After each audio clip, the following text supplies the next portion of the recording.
Ayun, si Della, happy birthday. 7th birthday. Wish ko sa'yo, makapagtapos ka ng pag-aaral mo, maging mabuti kang bata. Patuloy mo lang, ituloy mo na lang, ituloy yung mga pangarap mo. Andito lang kami ni tatay para sa'yo.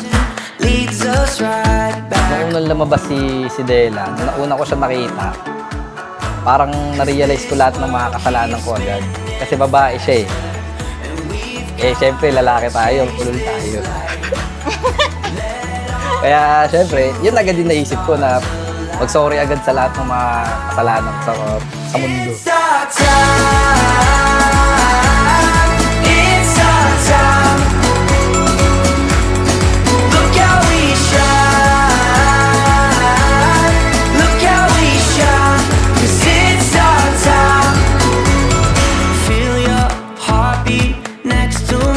Sana si Della, paglaki mo, magkaroon ka ng takot sa Diyos at mag-aral ka mabuti para balang araw matupad mo lahat ng iyong pangarap.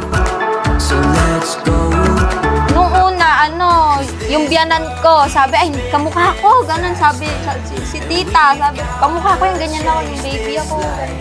Hanggang sa tumatagal, magiging kamukha na ni Ate Lenny, sabi nila. Ngayon, 7 years old na siya. Ayun, ako daw yung kamukha. Kamukha talaga niya.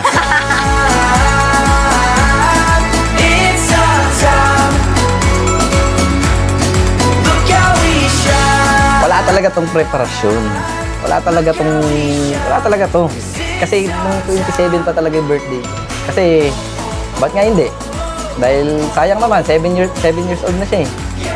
Wala naman siyang, hindi naman siya kasi talaga naghahangad ng kahit ano. Yun lang, Masaya na siya kung ano na yung meron talaga dyan. Baga wala talaga freestyle lang itong ginagawa namin. Tapos ngayon, sinusubukan namin sa pagmotorin, subukan namin pakarerahin, tignan natin.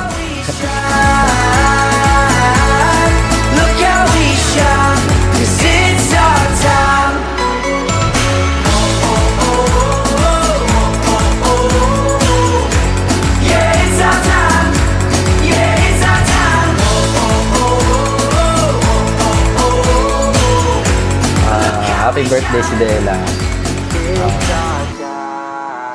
Makinig ka lang sa lahat ng sasabihin namin ng nanay mo at mahal na mahal ka namin. Saka lahat bibigay ko basta kaya ko. Sabihin mo lang, Noy. Sabihin mo lang, Noy!